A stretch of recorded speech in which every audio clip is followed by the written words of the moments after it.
Good evening. This is the February 2026 meeting of the City of Somerville Interim Climate Action Commission. Welcome. Thanks for joining. Excited tonight to meet our new Chief Sustainability Officer, if he can get his camera sorted. But even if not, he can speak, so that'd be great. Why don't we start with our customary, just a quick round of introductions first, and we'll perhaps we'll do a deeper level of introductions perhaps later. But I'm Larry Yu. I live in Davis Square. I chair the commission, and well, we'll just go from there. Ramon, what about you? I'm listed as vice chair, so that sums it up. I live in the Brick Bottom district in Ward 2, and I've been a commissioner for a number of years. I forget how many, and I'm glad to still be here. I can jump in next. My name is Eliza Johnston. I'm a commissioner. I live in the Davis Square area, and I think I've been a commissioner for 17 years. Woo! Courtney? Hi, I'm Courtney Coslow. I live in Lagoon Square in Ward 5. I think I'm the commissioner maybe 3 years or two or three. I've been in Somerville almost 27 years, long-term resident. Um, First time caller. Alexis, your turn. Everyone, Alexis Washburn, also a commissioner, and I'm also the clerk of the commission. And I live in Teal Square in Ward 7. And I think I joined just after you, Courtney, so I think a little under 2 years officially. And Jason? Hello, Jason Behrens. I'm an innovation specialist with Somerville Public Schools. I'm based in the Office of Curriculum Instruction and Assessment. I grew up in Somerville, went to school in Somerville, and honored to be a part of this group. Amazing. Stephen, would you like to introduce yourself in the dark? Yeah, let me actually, if you could just, I'm very sorry. My laptop hates me right now, and I'm going to switch over to my other laptop. So if you just give me one moment, I will be right back. Quite all right. We'll continue with introductions in the interim. Kate. Hey there, my name's Kate Fossingham. I'm the staff liaison. I sit in the Office of Sustainability and Environment. Thanks. And Elise. Hi all, I'm Elise Belarge. I am the Sustainability and Resiliency Planner in the Office of Sustainability and Environment. Thank you, Elise. And Garrett. I'm Garrett Anderson. I'm the Energy Manager, also in the Sustainability Department. Great. We'll come back to Stephen in a moment. Kate, would you like to walk through some of our attendees and invite them to introduce themselves? Sure. So I am going to allow some of our attendees to talk. So if you want to introduce yourself, you don't have to. You're welcome to stay anonymous, but maybe Edward, if you'd like to introduce yourself. Okay, Ed Wall. My wife and I, Toby, live at 80 Winslow Avenue, and I've been in Somerville for about four or 5 years, and I'm involved in Gas Transition Allies and always Climate Action Legislative Group, and do a lot of work on that type of legislation. And I'm very interested in electrification in Somerville, and I'm part of the electrification team, Mothers Out Front. Great. Great, thanks. And I see Councillor Said is here. Hello, everyone. Can you hear me? Yes. Yes.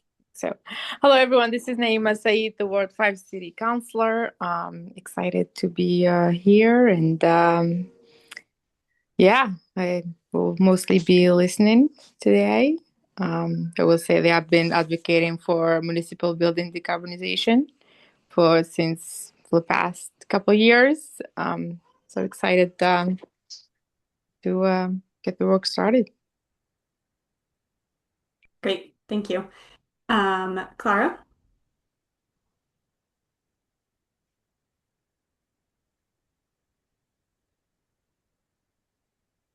Okay, I'll just keep moving. No one has to introduce themselves if they wouldn't like to. So, Jason Scanlon.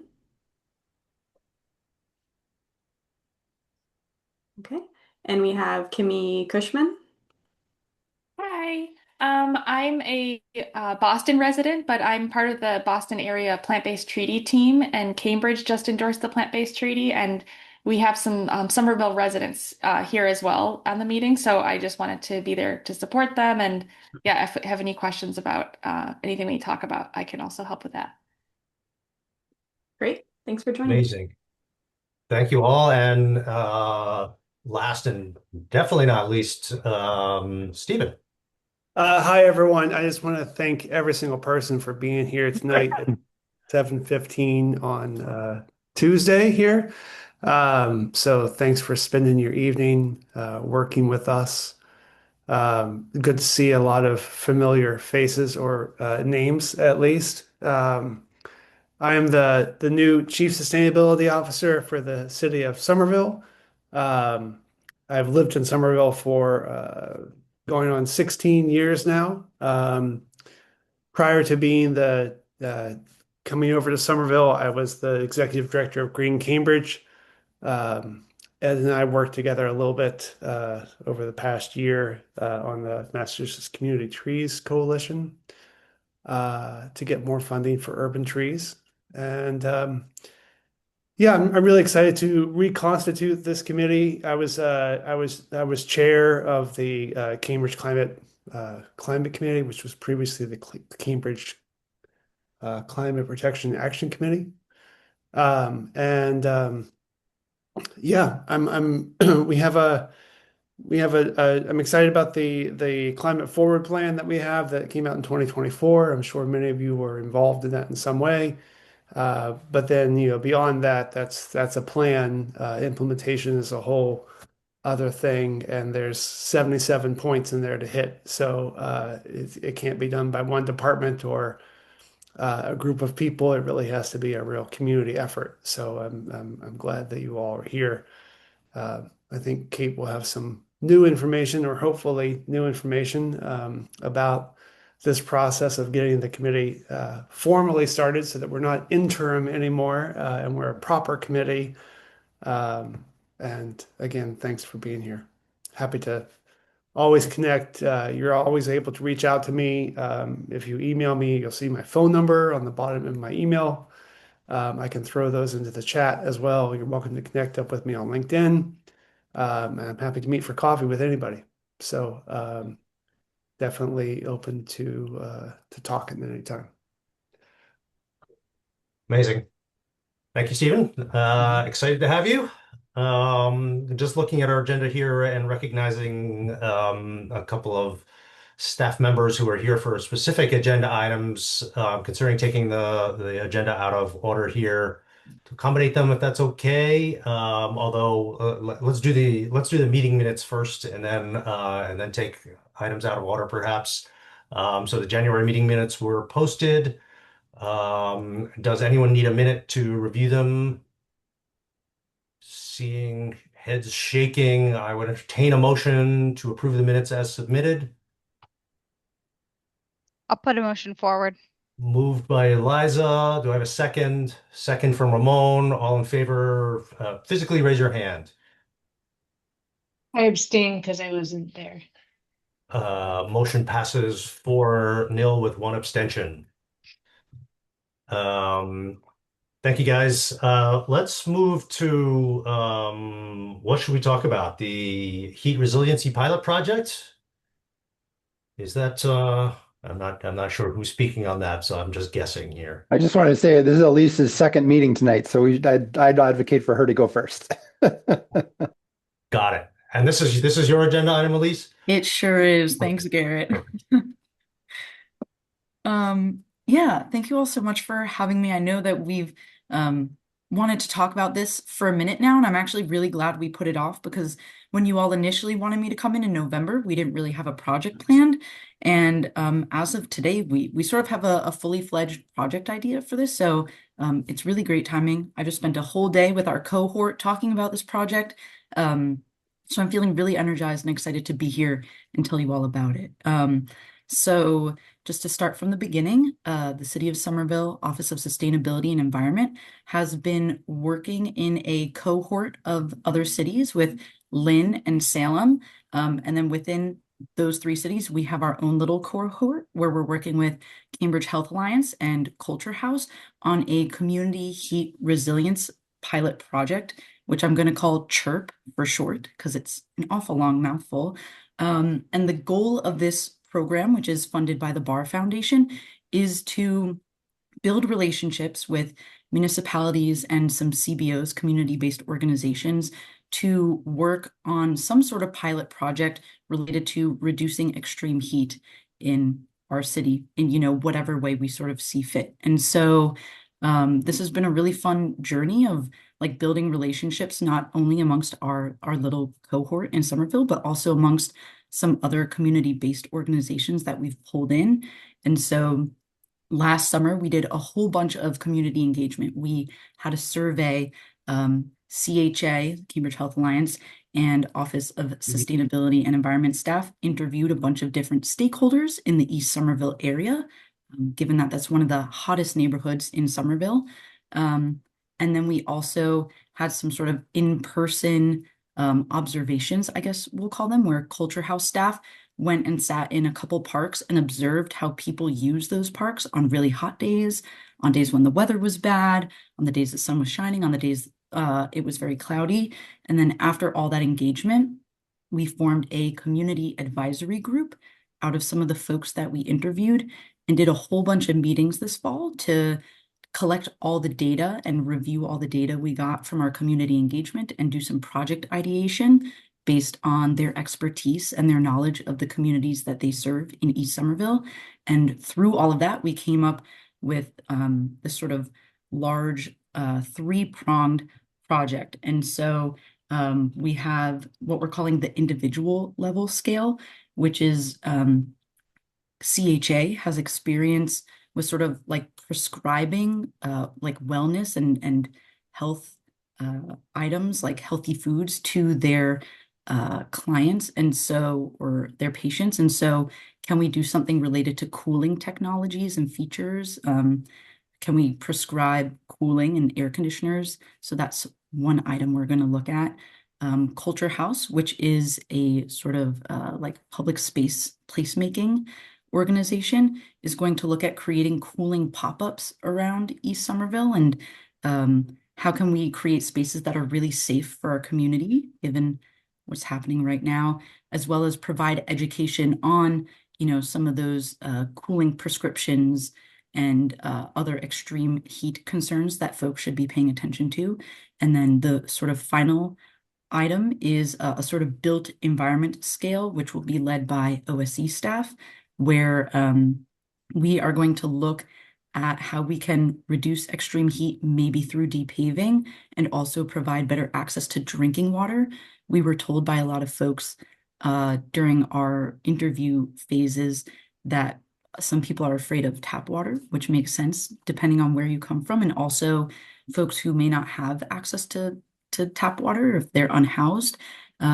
Where can we make it more accessible for folks, whether that's through signage or installing water fountains in places that are accessible to all kinds of different folks. And so that was a really quick sort of overview of this project, but we had our final sort of community advisory meeting last week where we got the thumbs up from folks to move forward.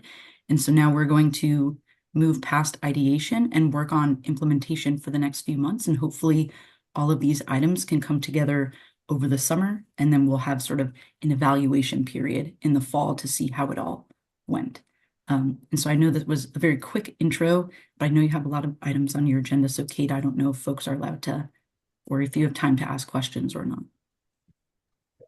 Oh, we have time. We always have time for questions, at least. Great.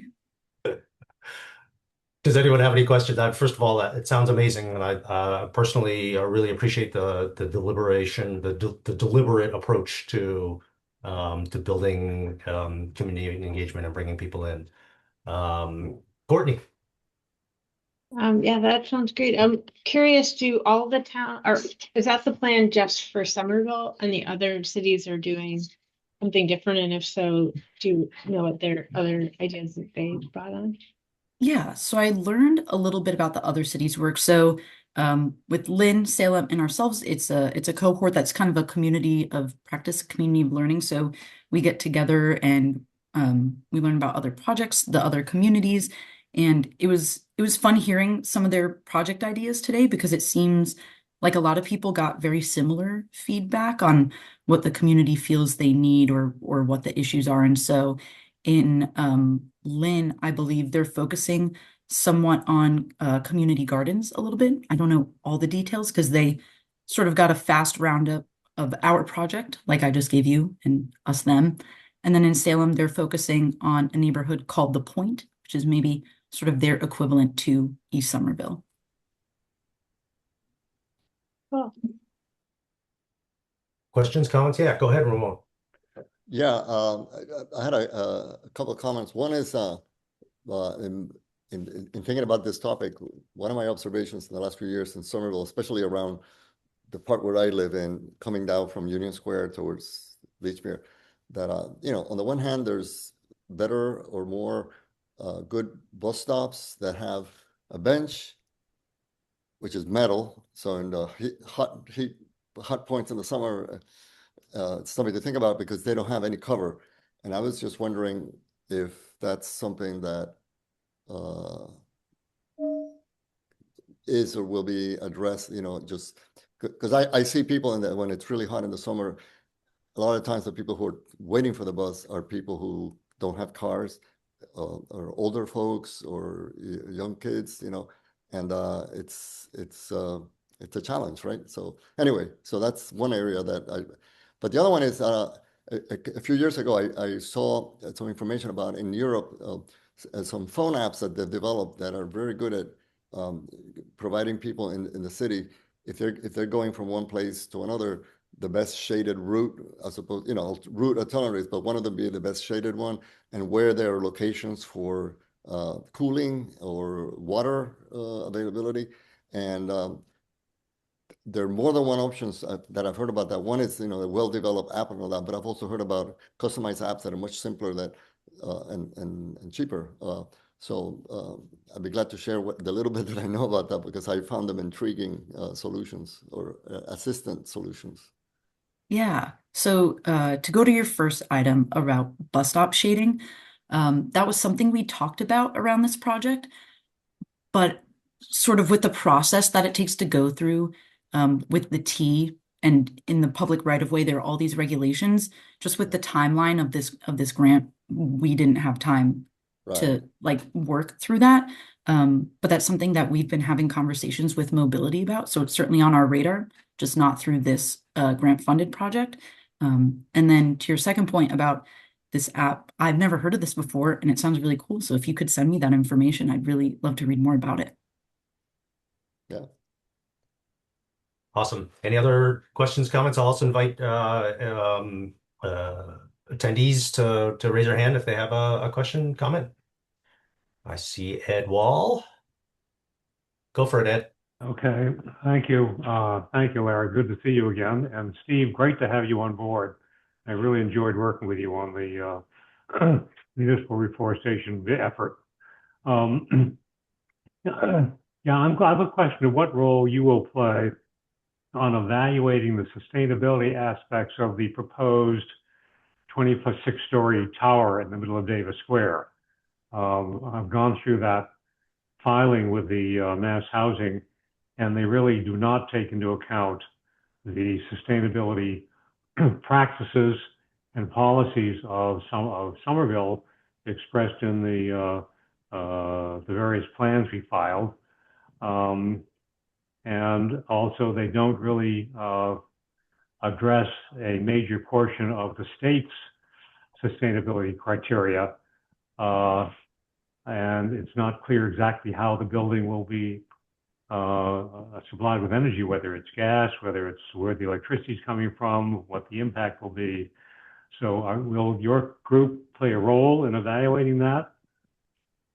If I Oh, sorry. Go if ahead, I Larry. may, Ed, can we table that to later in the discussion right now. I'd like to keep this part focused on what Elise was presenting on, and we're going to do like a little round robin, and Stephen will introduce himself in a bit, and we will surface that question back up. Would that be okay for Right, you, Ed? that's fine. That's Okay. fine. Thank you. I just want to make sure Elise has been on these meetings for a while, so I just want to make sure we get her out if she would like to leave. But thank you for the question, and we will come back to it. Any other questions, comments? Well, Elise, you are always welcome to join for however long you'd like. So you may obviously stay for the whole meeting, and we hope that you will, but I understand if you do drop off. Awesome. Thank you. Thank you for having me. And I can't wait to give an update once we like actually do the project. I think it'll be really fun. Excellent. Thanks, Elise. Staying out of order here, we will move to the school building decarbonization. I think, Garrett, you're here to speak on that. Is that right? Yeah, that's right. So I can speak broadly about municipal decarbonization efforts. My role with the city as energy manager is twofold. It's to procure the energy that we do use, gas and electricity, and also to try to reduce our usage of both of those fuels, and to participate and work on the general city project of decarbonizing. So to that end, just you'll see, I believe, on the next city council agenda, several projects. Uh, Three related projects that are our traffic and parking building, that probably many of you know from picking up your moving signs and or paying your parking fees or whatever.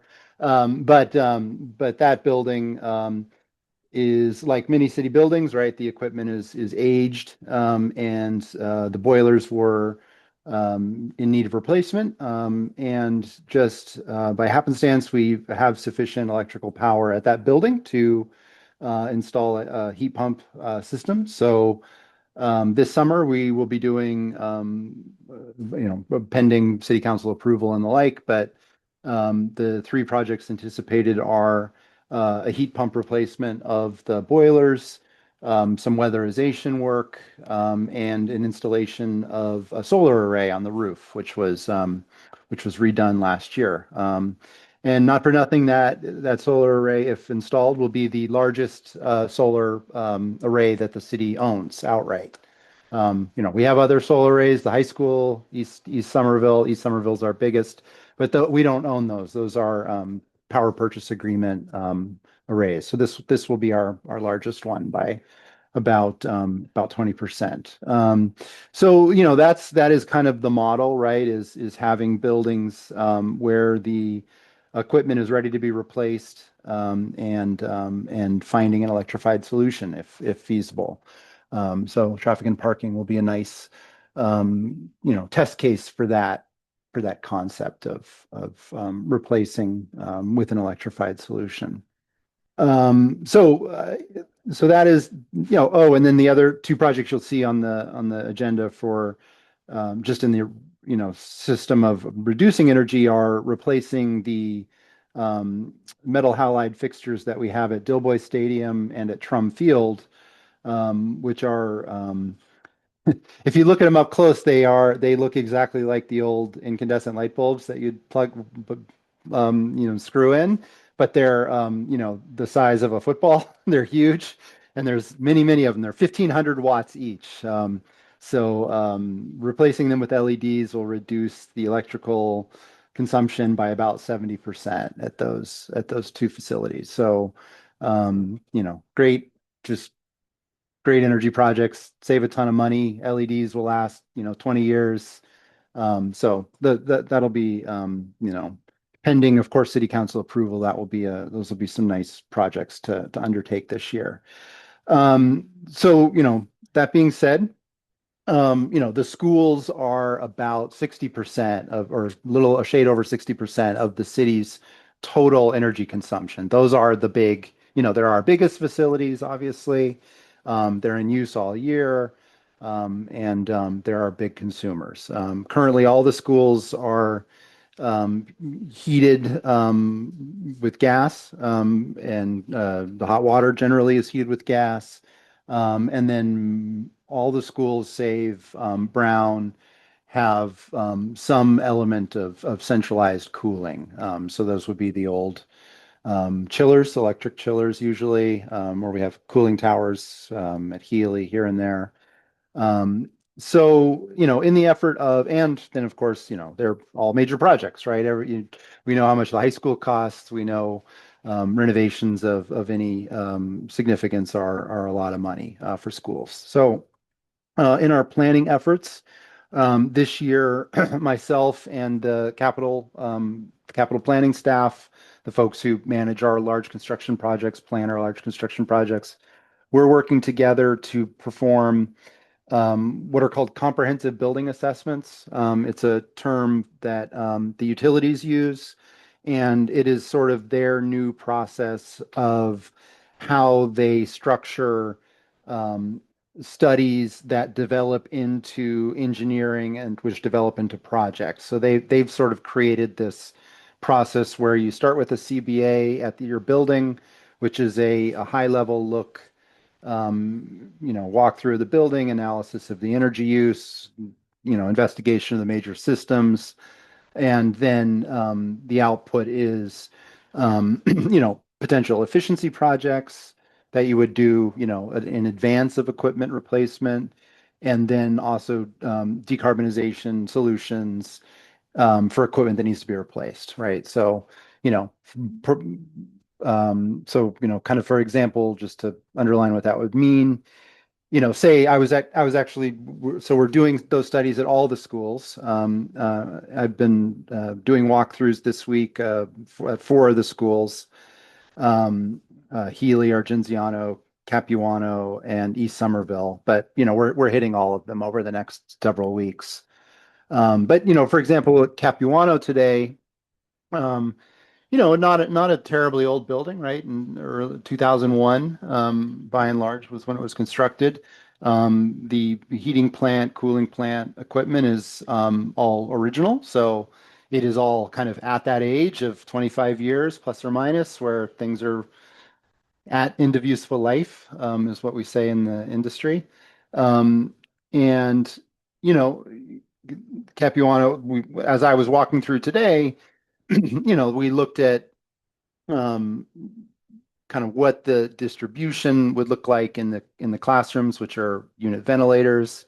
We looked at the central heating plant, which is two big 2.5 million BTU boilers that are about the size of a small small bus, each boiler. They're quite large, like all of our schools.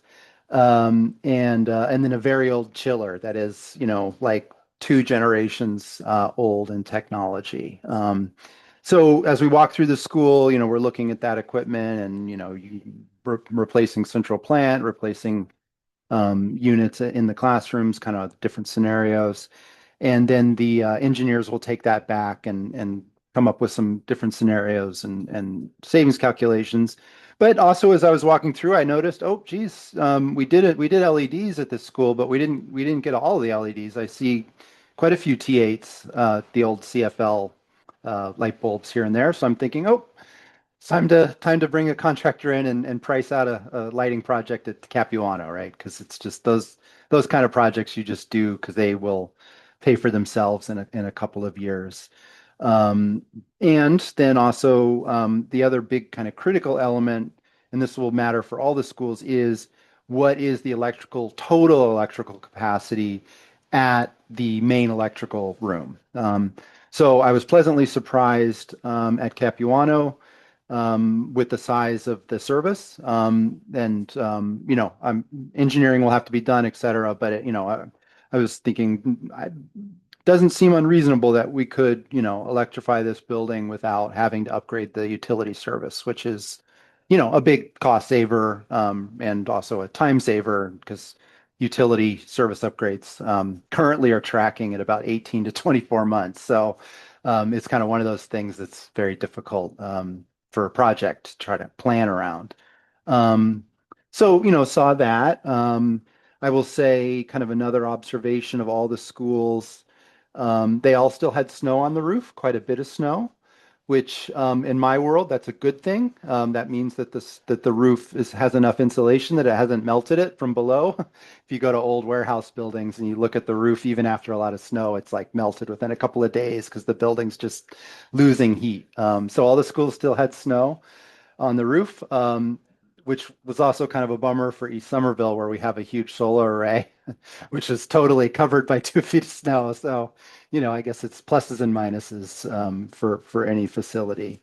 Um, but yeah, I mean, that's the long and short of it. We're doing this as a level set for all the schools at, whatever state they're currently in, pretty new like East Somerville or very old like Brown, and just sort of giving them all the same treatment of answering essential questions like, what are good efficiency projects we can just do right now, like lighting, things like that. And then what does a electrified solution for the heating and cooling plants look like for each building? And also, what kind of envelope improvements make sense, I mean, again, they're all, it's like all the schools, the windows are from when the school was built, right? So they're now, some of them, a lot of them are 30 years old, right? So things like that. Lots of doors where you could see daylight through the doors, and there's like the little things about weather stripping and stuff that matter. But anyway, I'm now rambling. But I could talk about the schools that I looked at today, or just kind of what the general project of these CBAs are, or kind of what the next steps would be after we get these CBAs in. I guess I'll stop and just open up the floor to questions. Thanks, Garrett. Courtney. All right. Thank you for that update, Garrett, and it's great to see that analysis underway. Are a couple of questions. So, you just noted at the end the envelope, Mhm. and in thinking about a true decarbonization, well, to electrify is Mhm. great, but to really decarbonize, you need to think of the building as a system and as a whole. Mhm. So, are you at all thinking about figuring out the full picture where you would do blower door tests at the beginning to see what your air tightness is today and then what can be done? I do Mhm. understand that this district has been talking, I mean, the city has been talking about needing to do this only in the summer, so there's only so much to do. And then, so my second part too is, are you then also exploring ways to possibly do more during the school year, which can be done nights, weekends with kind of different envelope, kind of prefab approaches?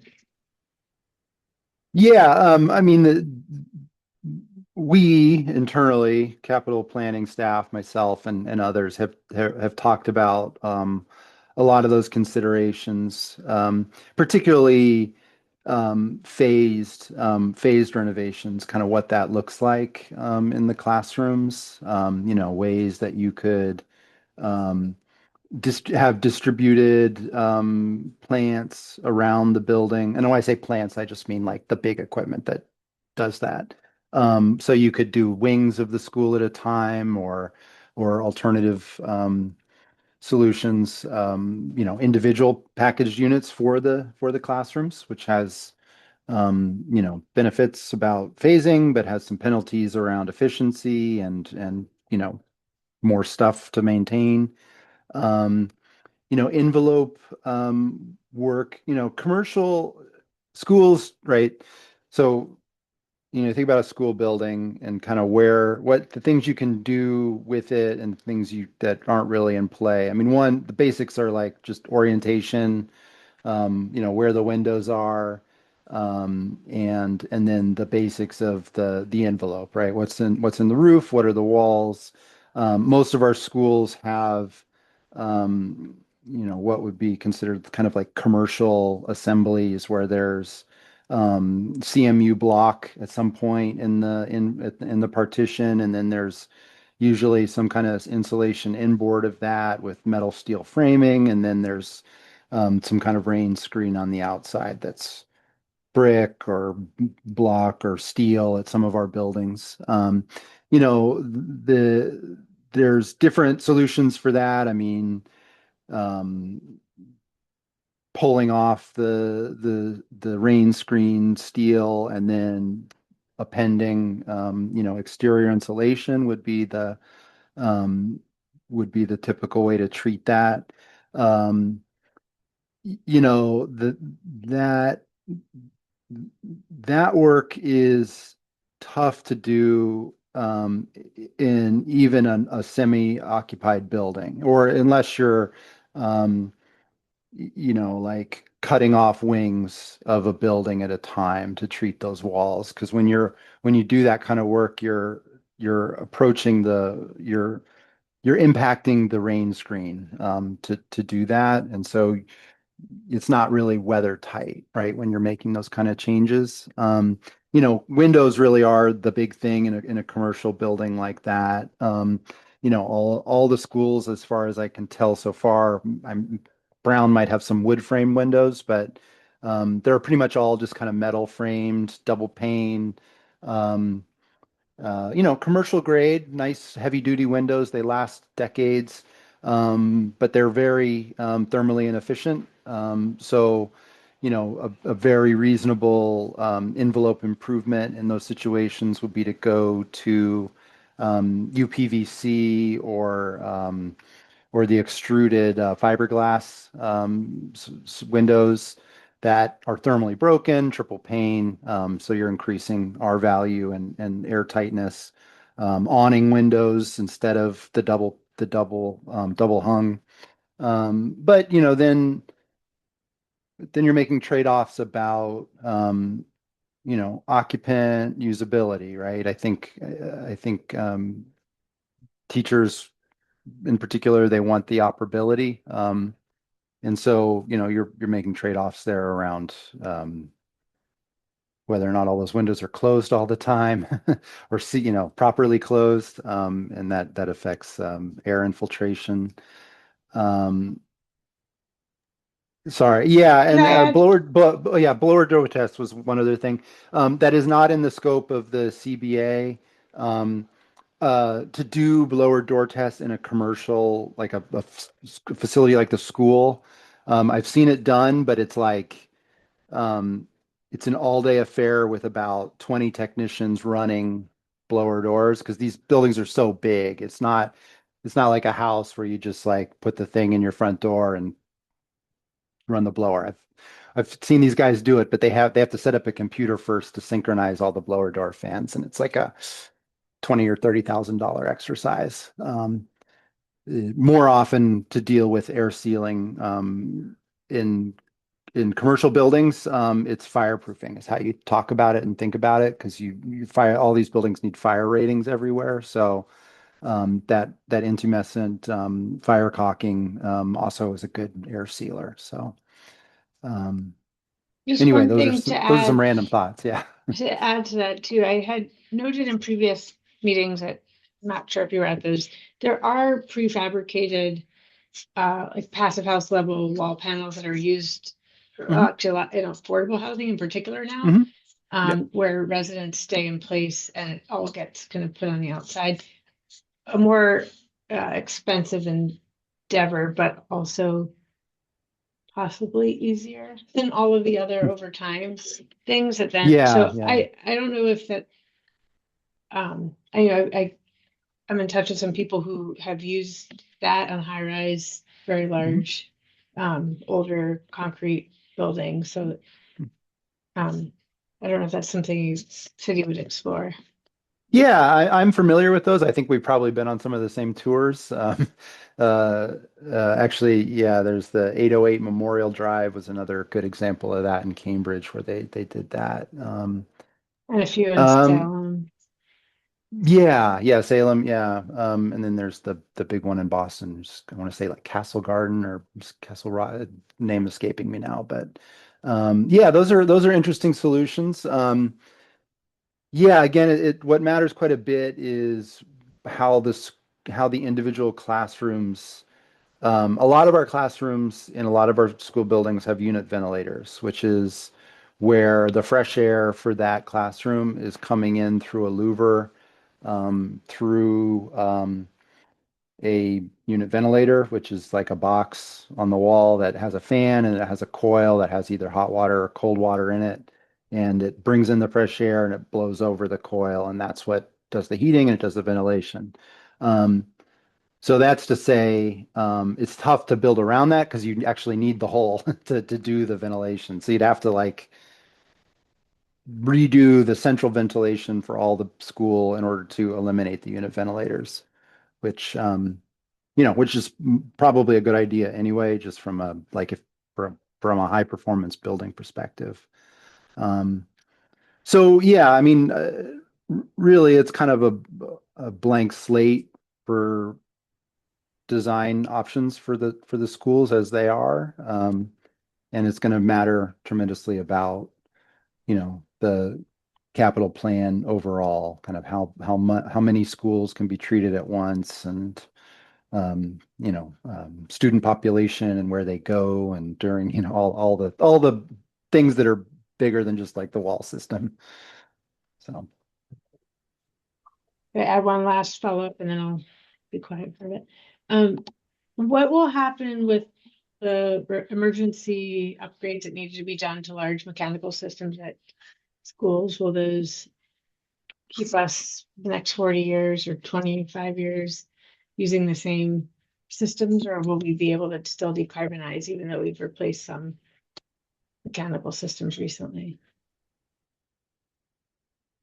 Um, I don't know. I mean, that becomes a accounting question of, keeping a system because it's there versus um, replacing it as part of a larger package. Um, I'm probably not the best person to speak about that kind of long range planning.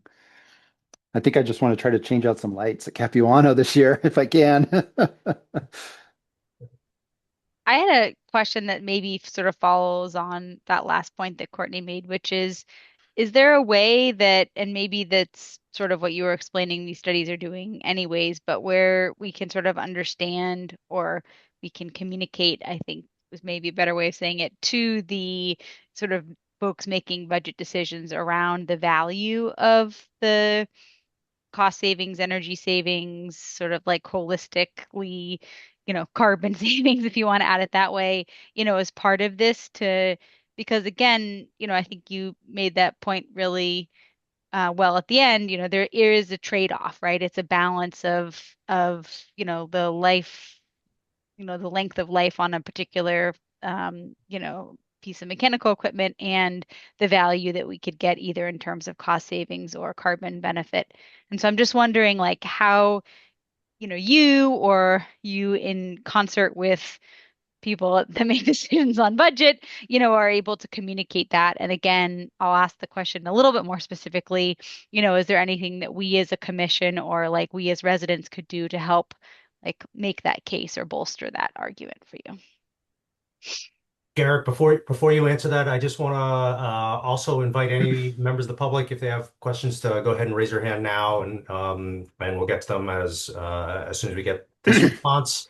Also recognizing another attendee has joined, so I don't know if you want to add him to the roster here, but go ahead, Garrett. Yeah, no, the CBAs themselves are that is their basic structure is um, projects that produce savings and then projects that produce decarbonization and then have um, you know broad range cost estimating around what those projects might cost as an isolated thing, right? Mm, What does it cost to replace the boilers, as opposed to what would it cost to do not like all the schools don't need, refresh too, right? I mean, many of them now are 25, 30, 40 years old. And there's many other things that aren't energy related that one would want to to do in the schools to improve, student experience, teacher experience, and everything else. But anyway, so the CBAs will have that component. And I think there would be no problem to have that information be publicly available. It's not proprietary or anything. And then out of the CBAs, there's the next step, which is more focus studies on particular projects that would be of interest, either because of timing or because of just a very compelling efficiency savings argument. Mm, And so those will be a sort of next step that will come after these CBAs, hopefully in the latter half of this year, where we'll dive in more on specific projects, and then um, probably mostly around equipment or sort of fundamental envelope systems like the windows and doors or roofs. Um, and then, ultimately making those kind of trade-offs around building components, do you increase the insulation or do you upsize the system? What costs more? What, operate life cycle cost analysis, so to speak. Um, that usually happens in the context of a design process when the city is said, we are going to treat this school with a big project that's going to have these goals.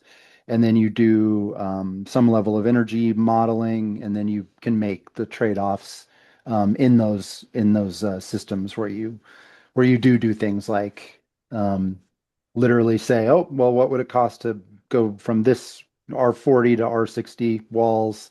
And what will that buy you on the mechanical savings side? Those kind of mm. trade-offs. But having been through a bunch of projects where we've done that, um, it's a lot of, I mean, you have to build the entire building in a model, a CAD model where all the building components have ratings and interactions, and that's not an exercise you do without having a product of a project that comes after that. Does that answer what we're looking Yeah. for? Yeah. Yeah. I mean, it's probably not the case where so many of these projects are, you know, immediately saving us money. So it probably is a harder argument to make than, swapping out some light bulbs. Yeah, yeah. I mean, anecdotally, right? I mean, the traffic and parking building, right? I mean, the estimates there, and again, this is entirely just because of how much electricity costs and how much gas costs, right? The Yeah. differential there. There are savings, just a straight go from these boilers to a heat pump. There are savings, but cost wise, it doesn't pay for itself in any sense, Right. right? But the equipment has to be replaced. So Yeah. and it's cheaper to run. So therefore you know, it's the right decision, right? Yeah. So No, that makes sense. the Thanks. solar Ramon, is unbelievably cost effective though. Solar is, yeah, everyone should get solar. It's so cheap right now. Just do it. You'll thank me later. Ramon, I see you raising your hand. Can you ask quickly? I'd love to move on if we're able to. You are on mute, Ramon. Sorry about that. I'll be quick. It's just that listening to what you were talking about earlier, and then the questions that have come up, and I think that I'm not sure. There are a lot of school buildings, and there are a lot of aspects of what we've been talking about. Some are simple things like light replacements, and others are complex things that have heavy costs and long lifetime. Is there is the information about the things you're finding and doing and capital improvements or whatever, is there a system, an information system that's gathering that for all the schools so that when something comes up, one can tell right away, this is an opportunity to take care of this here, but also in these two other places, or something that's more long-term and expensive?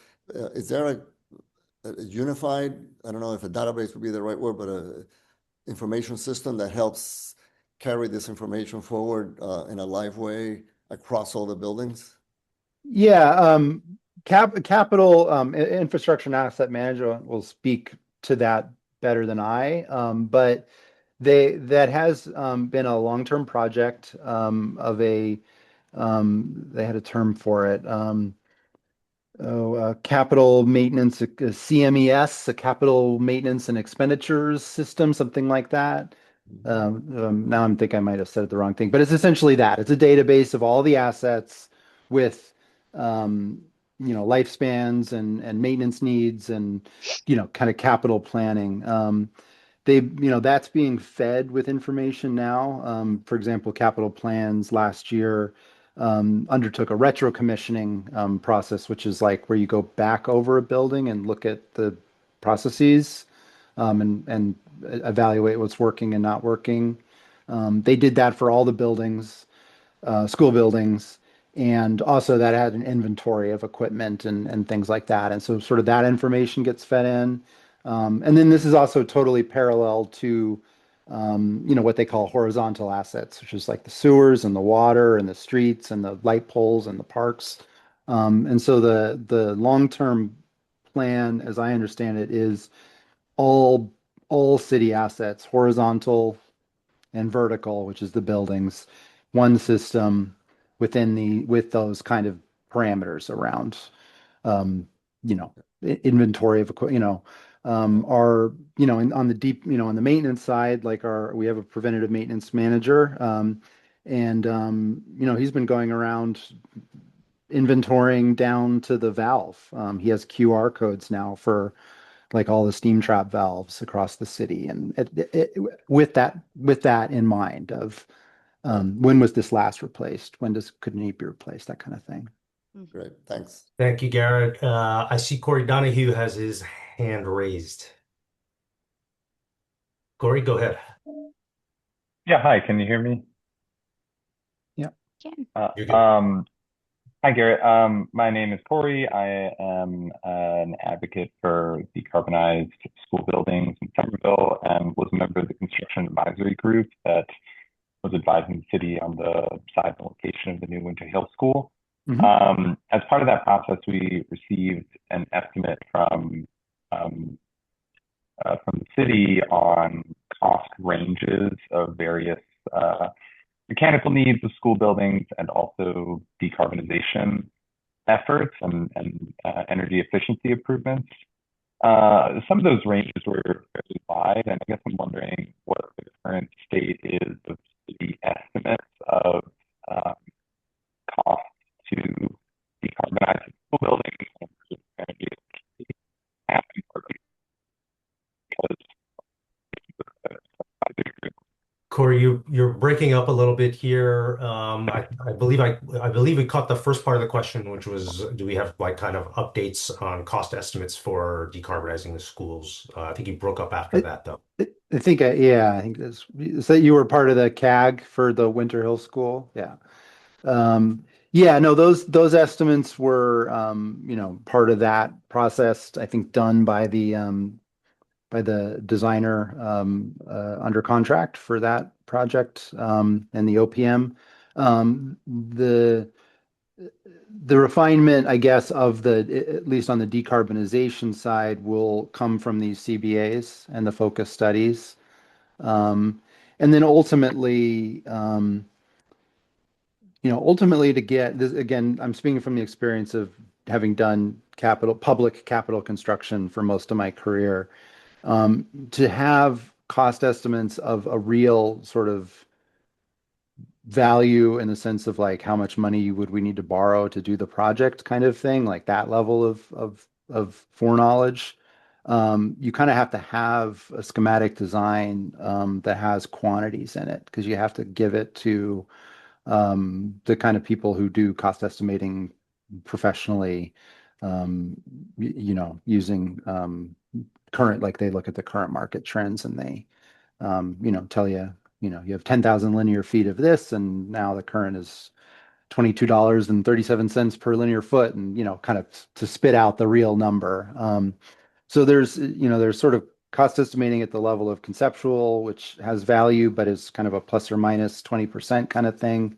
And then you need to actually get towards projects to have the really dialed in cost estimating to, fiscal level cost estimating, I suppose would be the term. Got it. Thank you, Garrett. Thank you. Sorry, my mic cut out halfway through, but I think you got it. Got it. You sound better now. Seeing no other questions, thank you, Garrett. As always, super helpful. Excited about changing out the light bulbs as well as all the work at the traffic and parking building, which is kind of exciting to hear.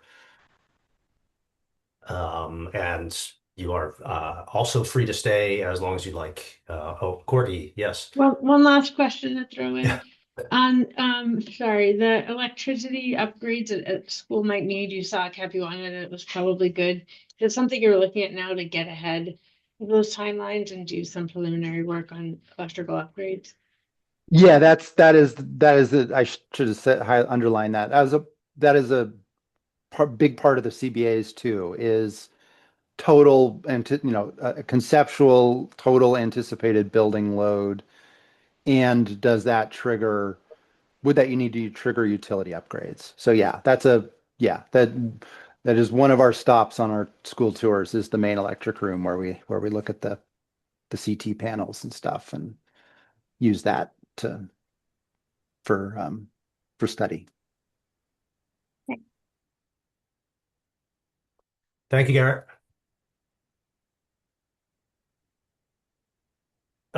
We have a few more agenda items here. I think I'm going to stay out of order a little bit and just do the update on the Climate Action Commission open position opening, and see just to hear where that process is, and because I think we're still waiting to get it. We're still waiting to get that posted, so maybe we can just get that out of the Yes, way.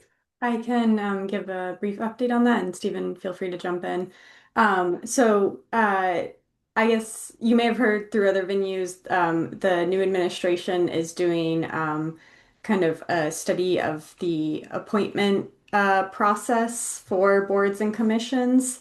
And so we needed to kind of clarify what that meant for us for filling kind of reconstituting the Climate Action Commission since we're in this interim phase. I did get clarity that actually we are able to go ahead with posting the position. So I'm still going to need to get translation. So still waiting on that, but we are able to move ahead with posting the position once it's translated. And then the only thing is that we'll have to wait until kind of end of March, beginning of April, once we get this like revised standard operating procedures for the appointment process for boards and commissions before we're able to actually kind of interview and appoint new members. But I think that will just mean that the position is open and we'll be able to accept applications until that point. So I don't think that's too bad for our timeline.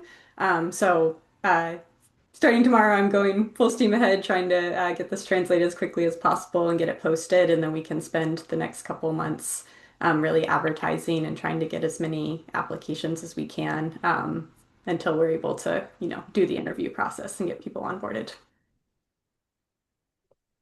Thanks, Kate. Yeah, it doesn't stop us from both posting and also, reviewing the applications. So we could have a good batch, the selection down to review, and then as soon as we get the go ahead, just start that whole process. So trying to get it, I think we called it shovel ready in our email back to the mayor's office. So yeah, that's our goal.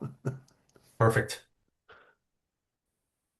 Any questions on that process? And again, members of the public, please raise your hand if you have a question on the Climate Action Commission open position opening and the process. I do want to just, I'm sure you've all talked about this many times, but just reinforce that once we do get the advertisement up there, to get it out to as many people as broad demographic, not just demographic, but like life experience, lived experience, like, family situation, whatever it may be, but just to get a really good broad group of folks in this reconstituted commission. And not, we have a climate forward plan, and it's it's very broad in the sense that like it covers everything from urban ag to forestry to infrastructure, obviously, and electricity, but also things like leadership and regional collaboration and all these different other pieces like that. So we should really think about the makeup of this committee in a very broad way.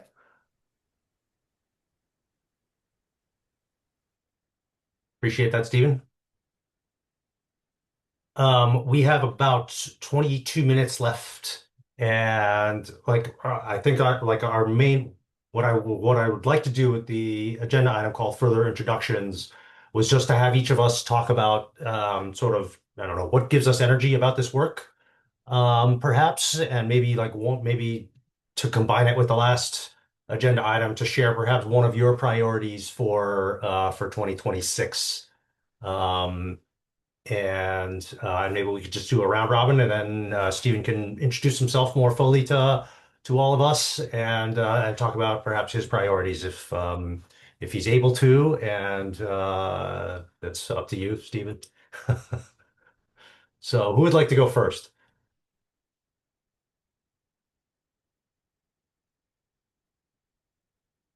Nobody, nobody. Well, okay. I will just since I'm already off mute. Oh, guys, I almost outlasted you. Um, So I don't know. I come to this space through several community-based organizations that had been advocating before the city, and I think I bring that lens to a lot of the interactions.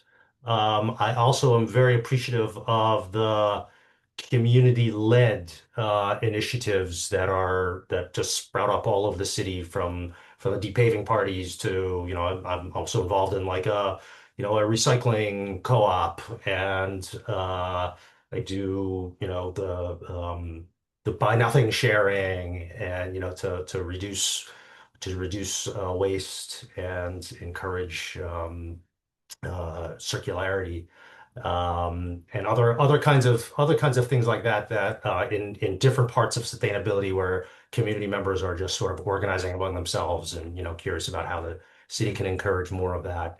Um, I also deeply appreciate the thoughtfulness that the city usually takes in its planning and executing, and you heard some of that from Elisa's description of the heat resilience project. And always want to move faster to get there. And I know there's a push-pull of how do we properly really lift up community voices while still being able to move quickly. But that's something that I'm always advocating for. I think a priority for me for 2026, which has come up, kind of surfaced in my mind recently, is really data centers. And there are a couple in Somerville, and they're popping up. That they're not super huge hyperscaler data centers, but that they are operating, and they consume a lot of energy, a lot of energy. They run through a lot of water, and they create noise pollution and things like that. So, sort of curious about the planning and zoning, perhaps that we may propose to that that we may put in place to mitigate some of those harms should they come up. And I was on a webinar last week about it, and haven't read through all the follow-up materials on kind of model measures that we might consider, but that's something that I've been staring at recently. So that's that's me. Eliza, you came off mute Yeah, next. I can jump in. So to not reiterate too much of what Larry said, because I agree with what Aladi said, and also in the interest of time, as I said in my pre-introduction or my earlier introduction, I've been around the commission for a really long time. When I started in 2006, I think it must have been. You could like you had to pull teeth to get people to be on the commission. There was not a lot of interest in it. No one really understood what we did, and because the Office of Sustainability was so tiny, like literally a quarter or half of a person's, day, we really rolled up our sleeves and did a lot of work. And there's been, a really interesting arc and flow to become this incredibly professional organization. We heard from folks on it today. And so I think what I'm really interested this year is sort of seeing how the ICAC can become the CAC. Maybe we'll come up with a better acronym in the process and sort of figure out sort of what we can be and how we can be sort of most effective. And, I've held many hats in the city related to climate stuff. Being involved in Mothers Out Front really deeply, being involved in Somerville Climate Action. But, this is sort of where my work is right now. And I'm really interested to see how its next chapter can unfold. Sort of along those veins, I think my priority for this year in particular is sort of breaking down some of the silos, both within sort of the city and how it works with each other, with different departments and with commissions specifically, and then also as we've talked a little bit about already on today's call, we have this amazing opportunity to grow this body and bring on different capabilities, different lived experiences, different inroads in different aspects of the community. And I'm really hoping that by enlarging our membership and diversifying our areas of expertise and lived experience, we're going to be able to sort of break out of the small but growing community of Somerville that we already touch, to sort of break into sort of mainstream. So that's me and my hope for the year. I'm happy to go next. So hi, Stephen. I feel like I may have depaved your backyard in 2010. Was that you? You're the same Stephen Nutter? I am. Yeah. Can you hold on 1 second? I want to, I'll be Yeah. right back. I want to show you something because I just, Gonna have a photo of you depaving his driveway.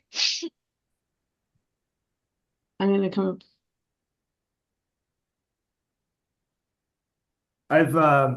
I've been moving my parents out of their house, and I was there this weekend, just kind of going through the final rung of stuff, and I found this.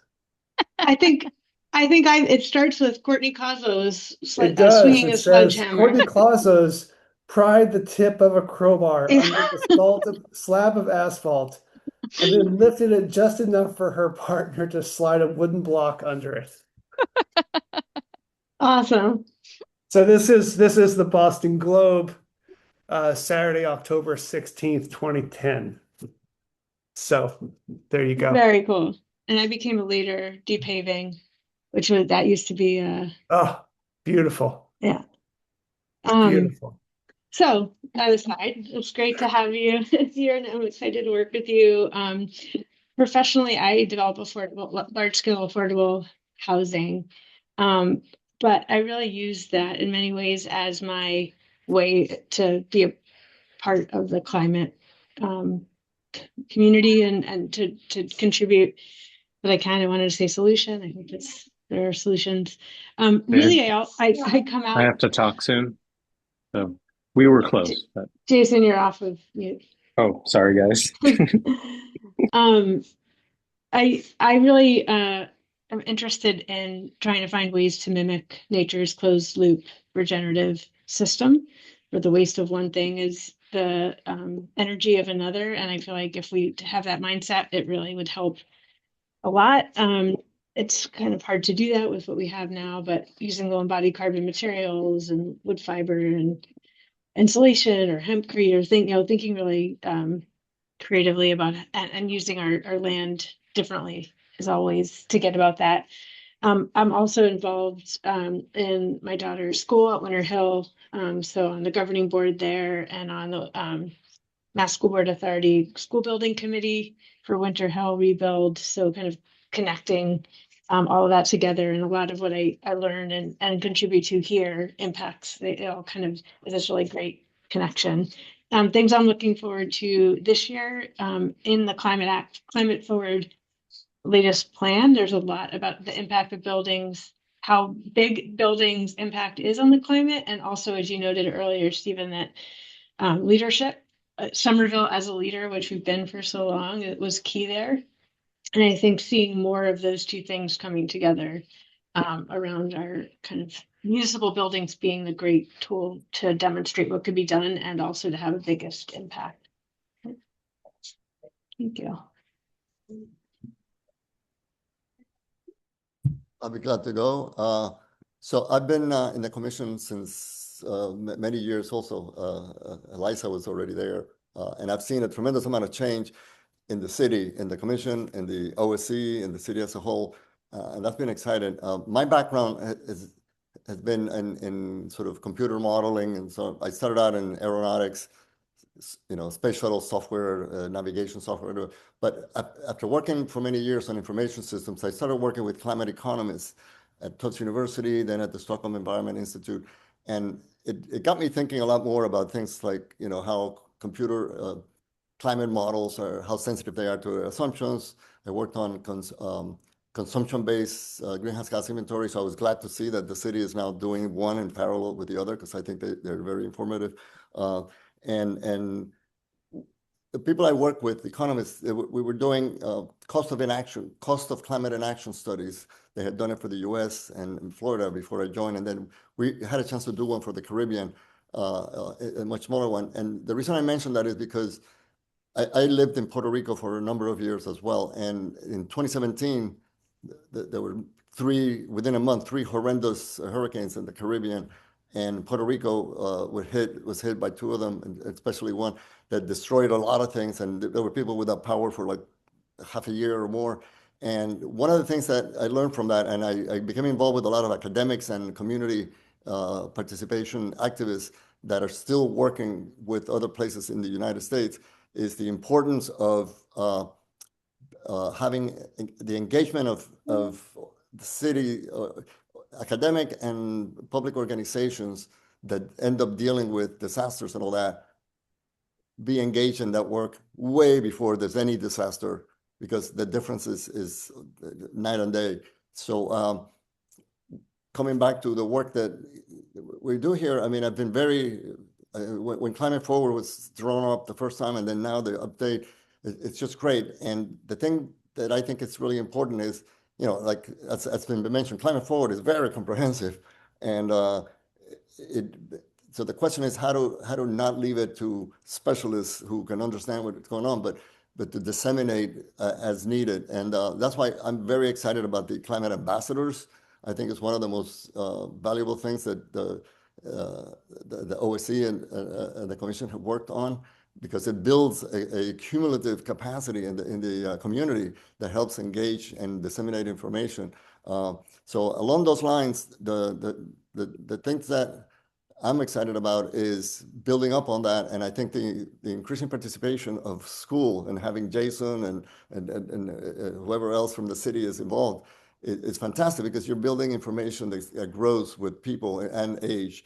So I'm really excited about that. And in particular, there's something else that had come up, and I've learned of opportunities that there may be interns from other universities and from other countries that are willing to work on things. And to the degree that we can find ways to tap into those resources, I think it would help us in two ways. One is move forward projects that we don't have the resources to explore or to finish. But also, in doing all of these things, one of the things that Somerville can be really good at is not all towns and municipalities have the resources to even keep abreast of all the things that are going on, much less do the level of planning. So I think doing things and finding a way to engage other communities in Massachusetts and regionally, what can be shared it's a really, it goes back to that whole issue of having, the more people are familiar with things or engaged with their municipalities and municipalities with the community, the better the goals of all these things get done. So anyway, sorry it took so long. Thank you, Ramon. We're going to go to Alexis next. Jason, we have 9 minutes left, and Stephen, so I may let you off the hook tonight. All I'll say is I apologize for my unmuting earlier. We have an extended bedtime over here. It's all good. All good, Bring your Jason. whole But self. yeah, I'm happy to share next time. I will say, if there's one thing you guys are thinking about for April Earth Month, everyone on this call and beyond should sign up to be like an in-classroom volunteer for a day. I think that would be really, really fun and build on all the work we've done so far. And the administration instructed us to go after a grant that was announced last meeting, going to turn the high school or build on the work that's already being done and turn it into sort of this civic engagement lab, a perfect place for the interns that Ramon is talking about, and a hub for a lot of the work you guys are talking about. So Awesome. and for this year, it's like being a liaison between the high school and this council or commission, and getting the young people on this commission will be fabulous. So Awesome. Thank you, thanks, Jason. guys. Yep. I'm gonna hand the mic to Alexis, then we'll go to Stephen. Stephen, if you could perhaps remember to touch on Ed Wall's question when you speak as well. And then the last thing last seed I want to plant now is if other folks have from the public have questions or comments, to perhaps use the chat to get them in our last 7 minutes, and we'll try to address them as we can. And I will particularly mention the plant-based treaty, which I hadn't heard of before. So thank you for raising that. If I'll put my email in the chat. If you want to just contact me after the meeting about it, I'd love to chat with you about it, and perhaps we can chat about it at a future meeting. But I will be quiet now. Use the chat. Stephen, you prepare for Ed Wall, and Alexis, you have the mic. I'll be pretty quick, but I'll just share that I've worked in the climate space my whole career, from program evaluation to working in government and now in the nonprofit setting, and have lived in Somerville now for 4 years. And so not a long time, but I've been sort of nearby in Boston and Cambridge and have followed a lot of the work in Somerville and went to planning school at Tufts. So definitely have a soft spot for different municipal action. And so felt like the commission was a great way to get involved in sort of that setting.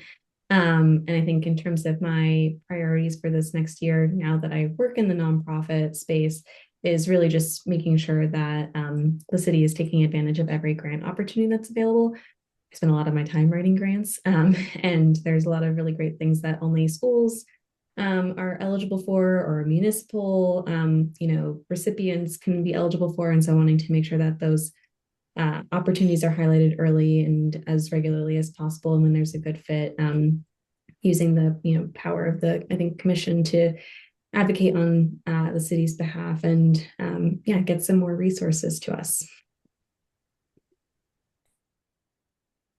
Thank you, Alexis. All right, Stephen. All right. Well, it's good to hear more from everyone specifically. I'm just going to touch on all those because I think we're in total alignment here. Eliza, you talked a little bit about silos, and that is one of my biggest pet peeves. I've worked in many organizations and worked to break down silos, often by forming communities of practice around specific areas. Um, um, so that's definitely one of my biggest goals here. Courtney, you talked about depaving, of course, nature-based solutions. I think that's really like one of our biggest points. I often call like efficiency and energy, work kind of like the emergency room work, the triage that we have to do.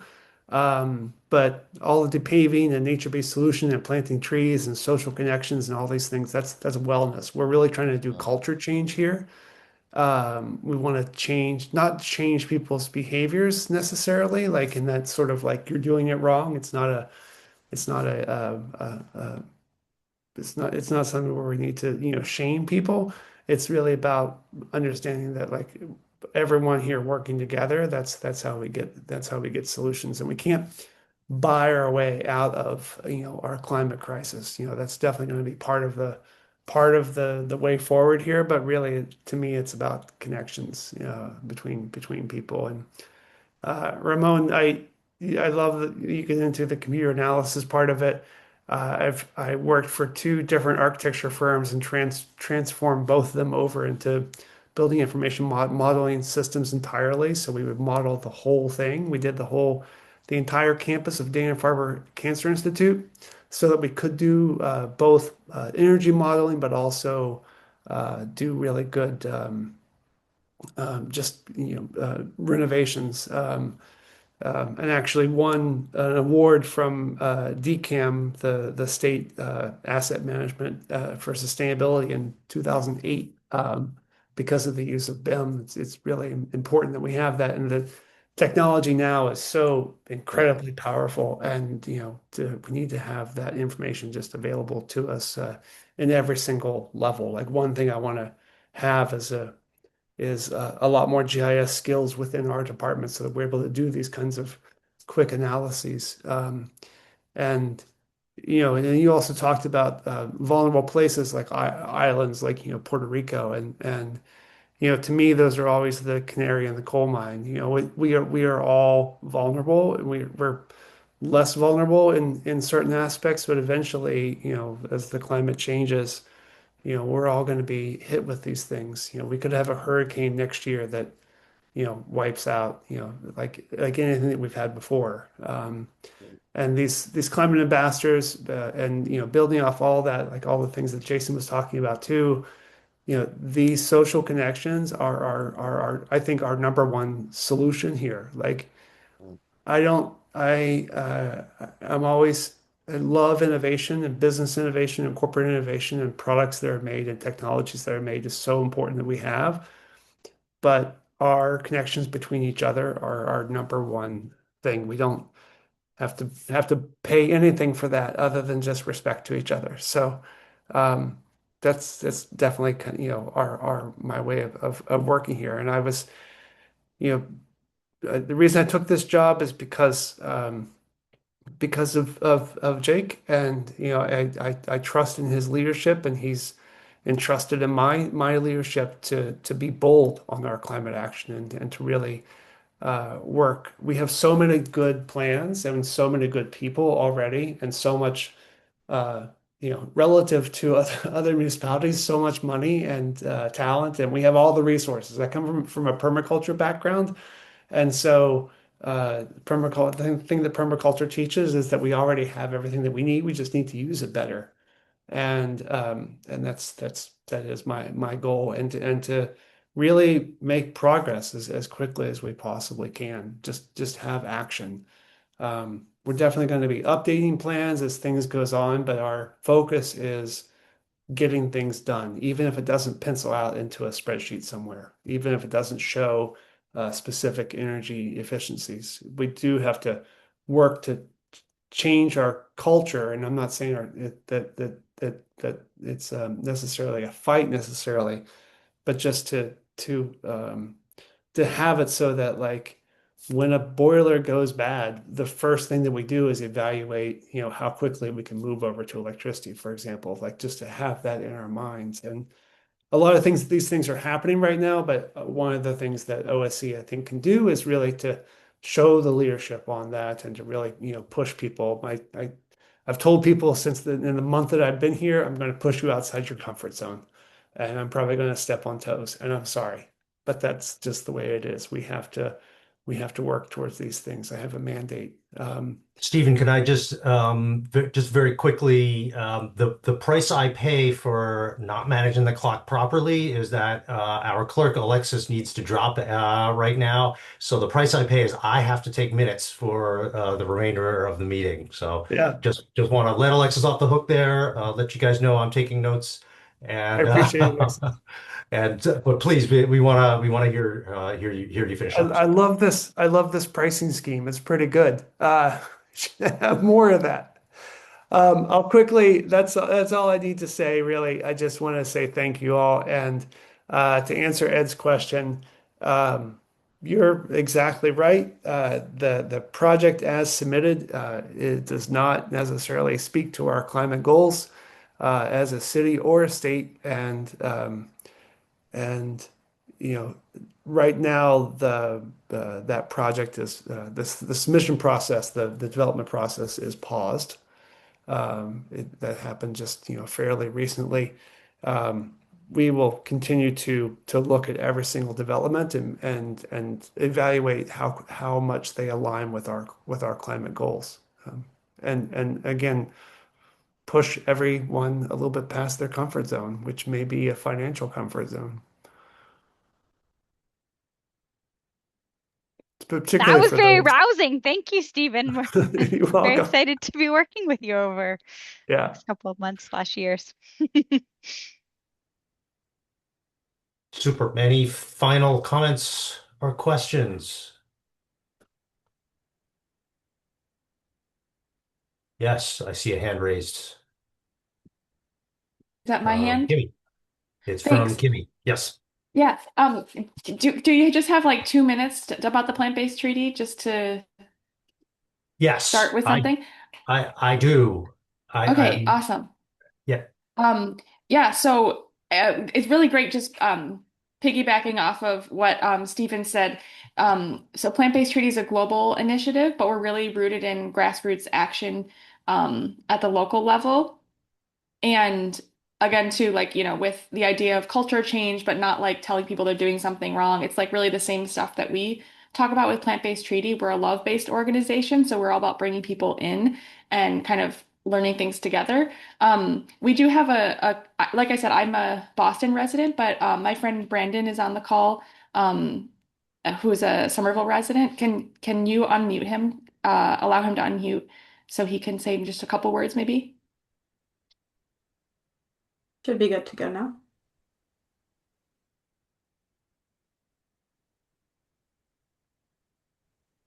If that's the phone, there might be is there like a secret code you need to? I see a Ben Capraro who I've allowed to Oh, it's Ben. Okay, sorry. No, yeah. it's actually, oh no, well maybe, but Brandon is on a phone. Is there like a star Oh, I'm something? sorry. You have to like Yeah. press star Star 67 or 9, something. maybe. Been a while, yeah. I'm Um, Googling it. star 9, star 6, something like that. Star 6. Star 6.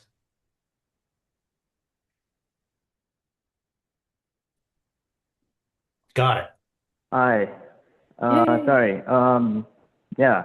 So my name is Brandon. I'm a resident of Somerville, Ward 7, part of the local grassroots initiative, which is Plant-Based Treaty. And we're just, sorry for taking up some of the time at the end of the meeting, but we are trying to advocate for a shift towards more plant-based defaults. Specifically, we're very interested in working with the city of Somerville and this commission to try to do things like serve plant-based foods by default at schools, and do other things like adding consumption-based emissions for animal products towards the total greenhouse emissions calculations.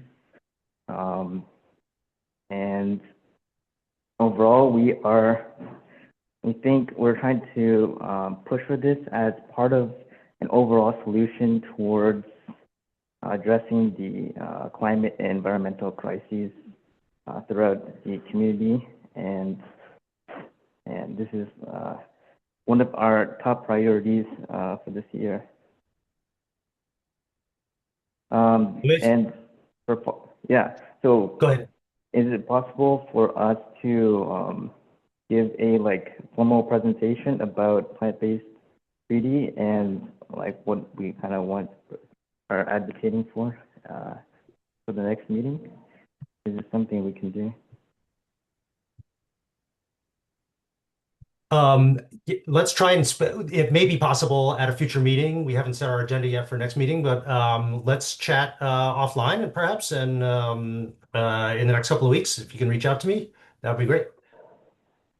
All Thank right, you. thank you so much. Yeah. Thanks. Stephen, I saw you come off mute as well. I just wanted to thank you both for coming for the plant-based treaty thing. I saw that Cambridge City Council, which is Cambridge is an entirely different governance system than Somerville. But Cambridge City Council endorsed it, passed it, whatever, in at the end of January. So, congrats on that. That's really great. And yeah.